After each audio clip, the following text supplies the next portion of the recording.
ABC One Television. ABC One Television. ABC One Television. Le leader en actualité.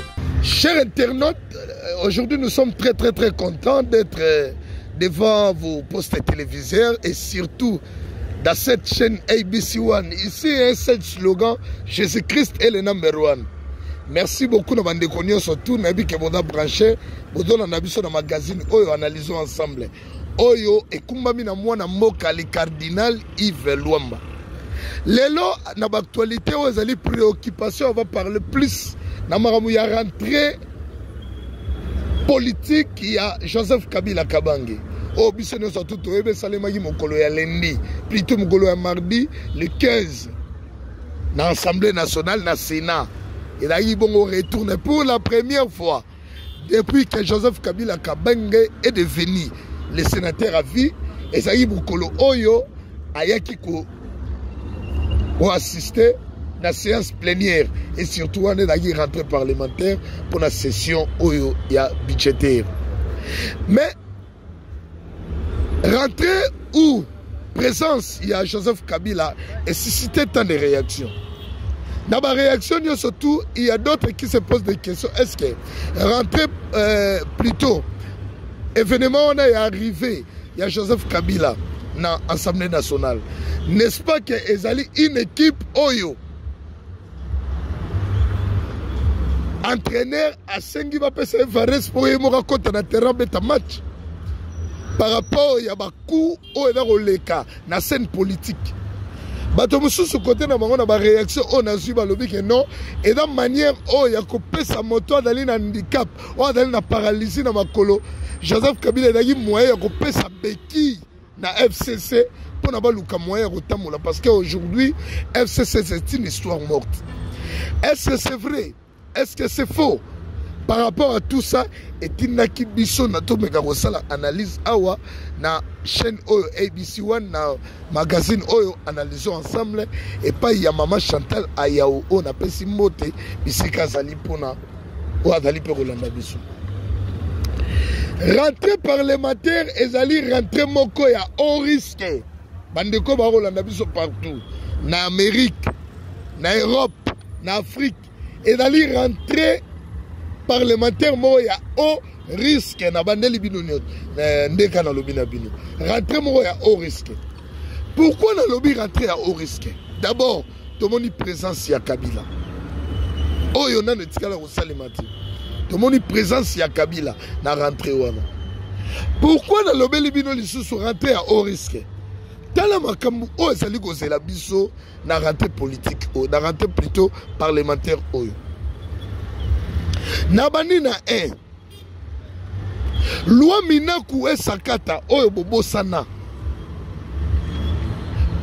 boye ba bien que retour na yango ezali kaka na kati ya rentrée parlementaire oyo loi minaku esakata oyo toyebi bato bakufa baboye ki yango te peut-être bandeko botona na biso libanda vous pouvez croire que non loi sakata e minaku ba rejeter ki yango non au contraire ba ebisa ki bango ke ndenge todo kene na vacances parlementaires bino bo kene ko lakisa na ba base na bino na population le bien fondé à réforme judiciaire wana otobengi loi mina ko sakata comme ça la rentrée parlementaire boya ko zonga mena po tomeka ko débattre yango.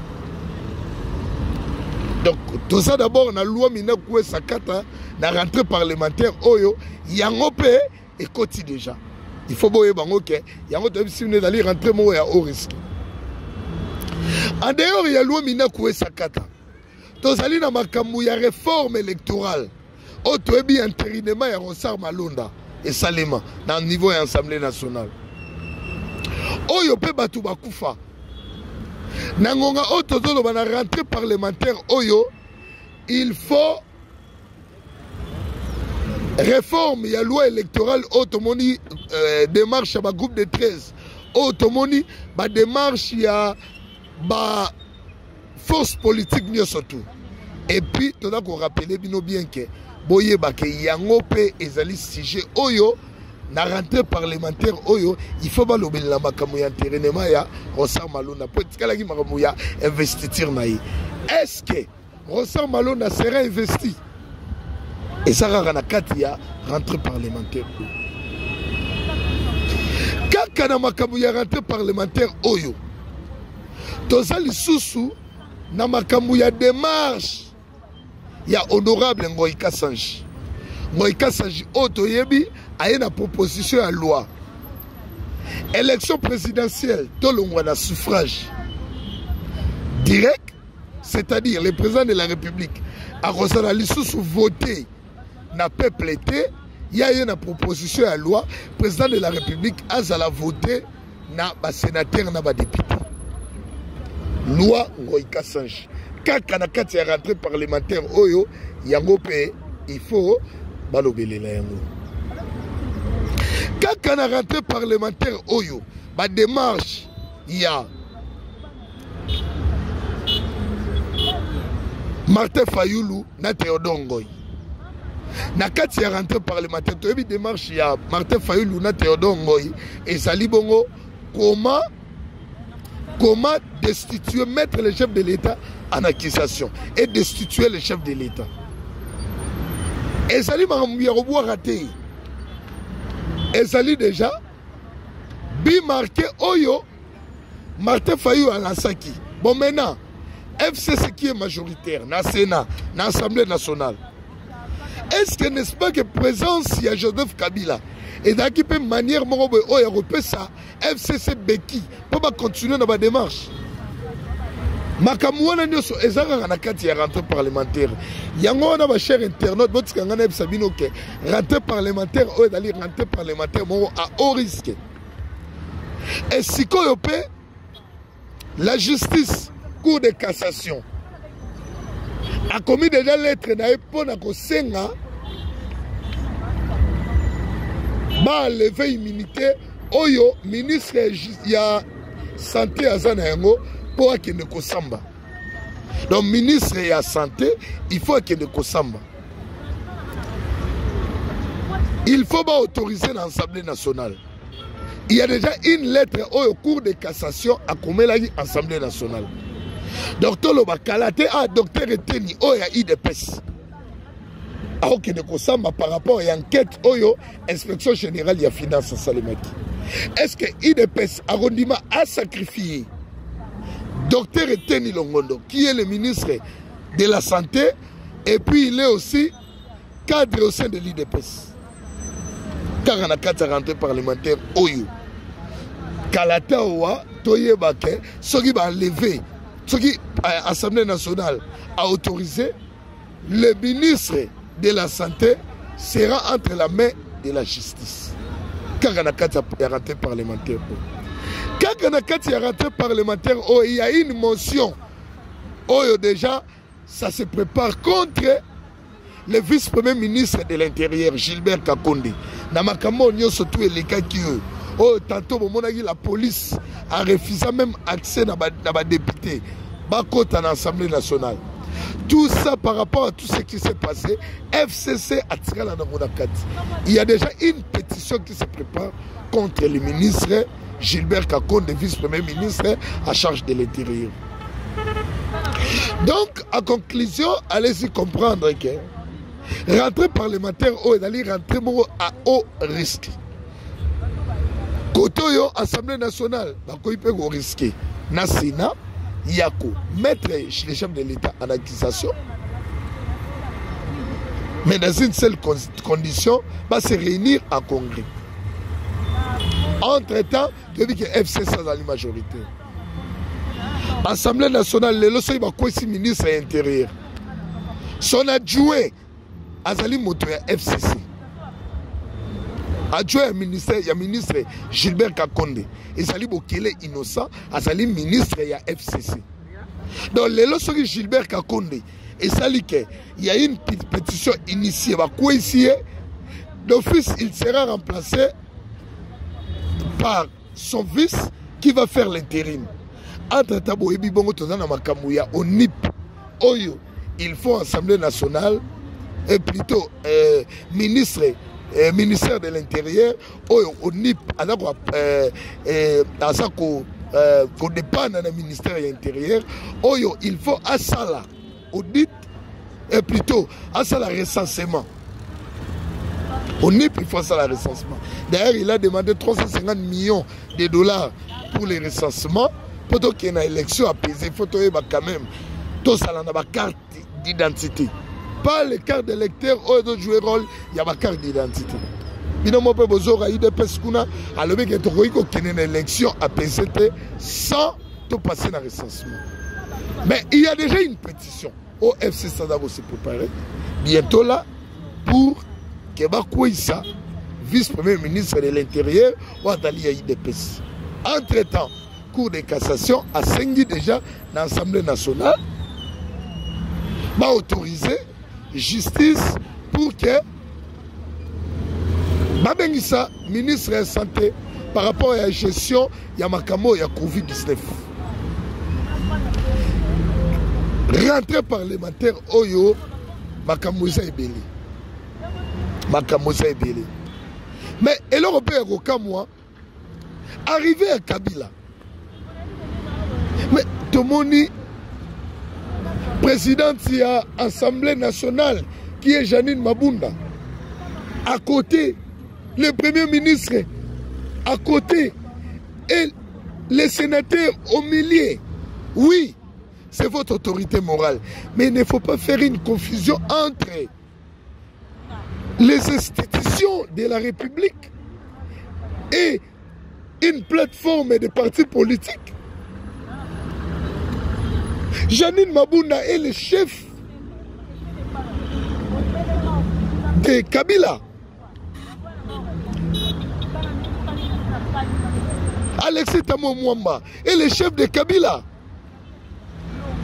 Mais, Oyo Tomonaki, laissez-moi vous dire, et Pessibisona Robanga. Et Pessibisona Robanga. Où allons-nous? Où allons-nous? Tout le monde a le là, ça devient comme une culte de personnalité au FCC. Entre-temps, on se pose des questions. Il n'y a aucune d'autre personne qui peut remplacer Kabila au sein du FCC. Parce que Bobandi a annoncé que c'est Kabila qui sera le candidat en 2023. Bon, mais on va conclure. Laissez-moi analyser et vous éclairer.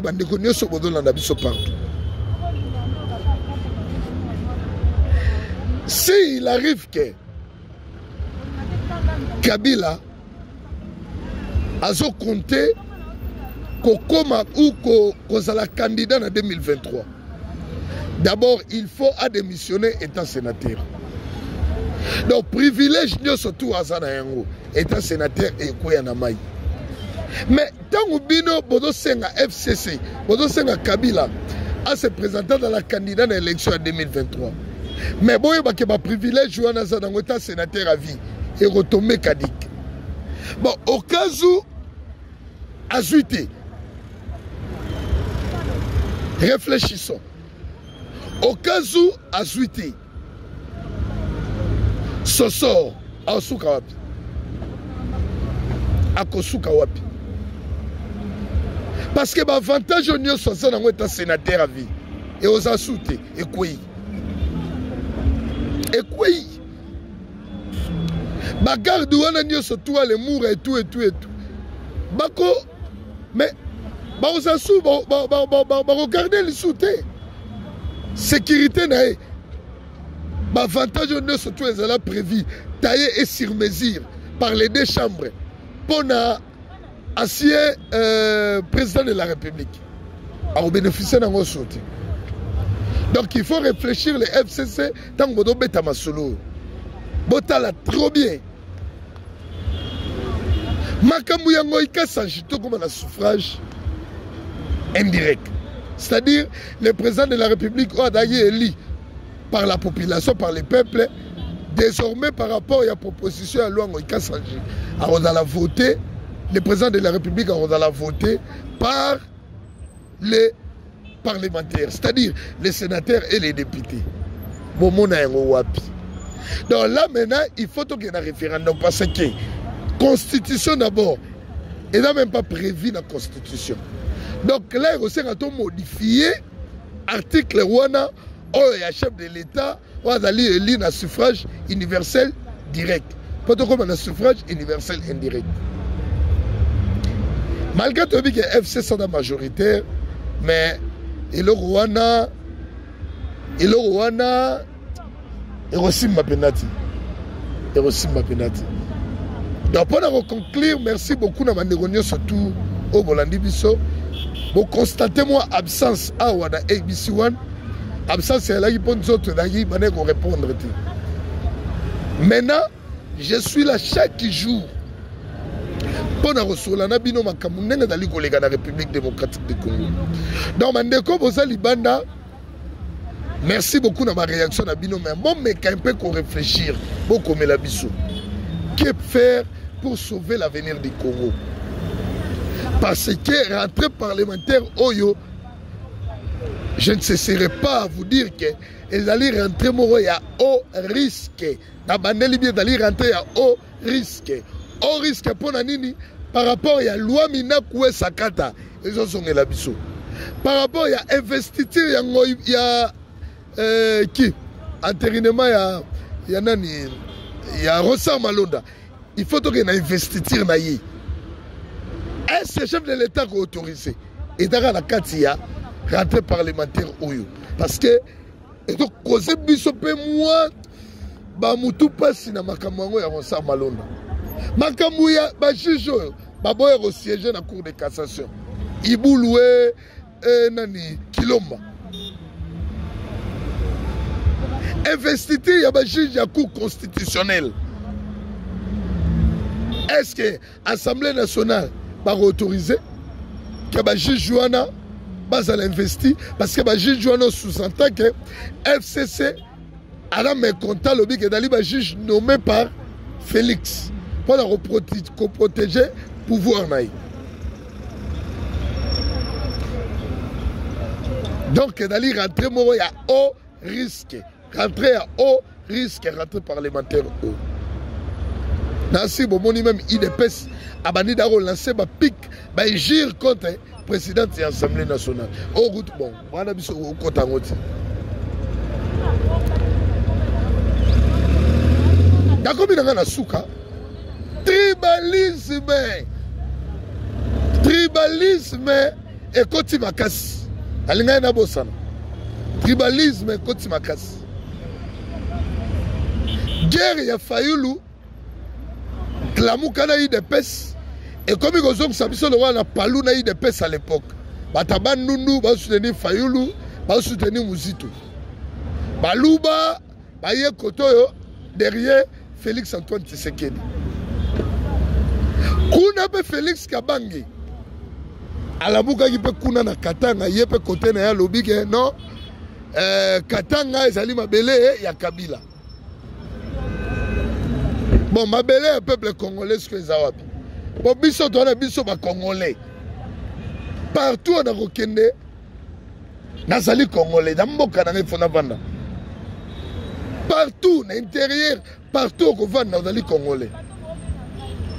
Dans la politicien, on a dit qu'on met ma division. Division de compte à ma casse. Division de compte à ma casse dans Moka. Et donc, ça moka sima.